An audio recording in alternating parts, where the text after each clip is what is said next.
Shalom.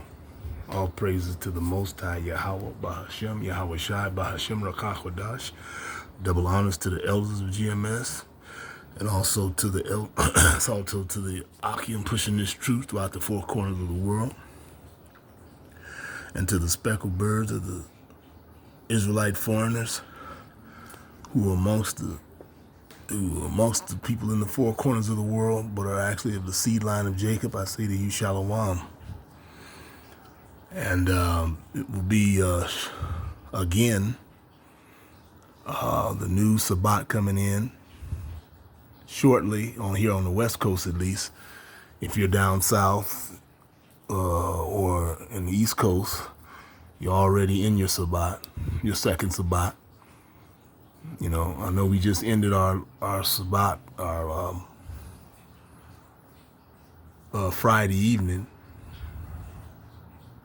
But now we're on the new Sabbat, which we celebrate right afterwards, you know, which is usually when the new Sabbat comes in. It's right after the new Sabbat.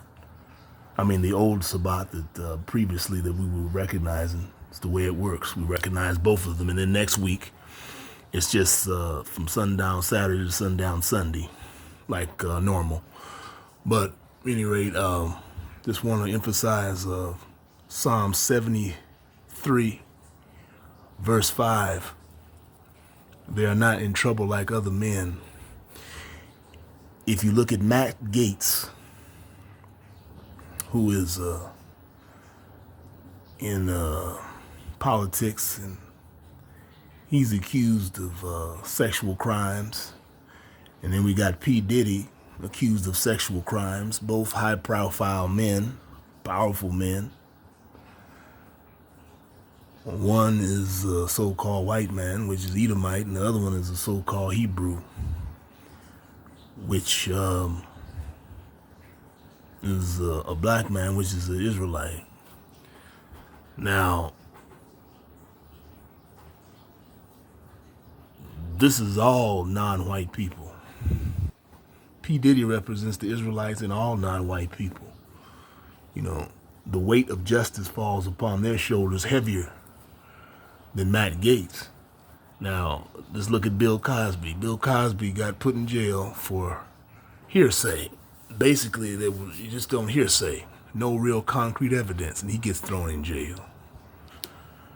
The man is pretty much almost blind, and they don't want to even give him a house arrest because he's a flight risk. How can a man can't even see, be halfway blind, can't be a flight risk at his age? You know. And you got Matt Gaetz. He don't even look like, you know, he's still free. You know, they talking about him here and there, but they're not putting the real, dropping a hammer like they would drop on anyone else, whether they be an Israelite or any other brown-skinned person. So they are not in trouble like other men. They're fulfilling that prophecy, and I don't know how in the heck you could dispute that. You know, they're not in trouble like other men. You know, so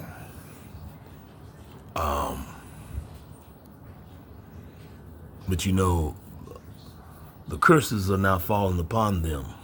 So their covering is, you know, they're more vulnerable than they used to be, but it still stands that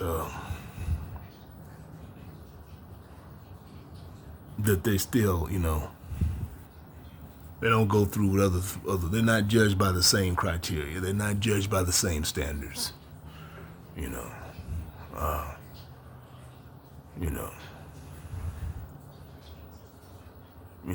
as Revelations 18 verse 5 says, their sins have reached the heavens. You know, they feel like they have no accountability. They have no one to answer to because they're running everything. And when you don't have anyone to answer to, you have no accountability for your actions. You know, like you're a deity. And they have that complex for many centuries now. But that's about to end. That's all I have to say. Until next time, shalom.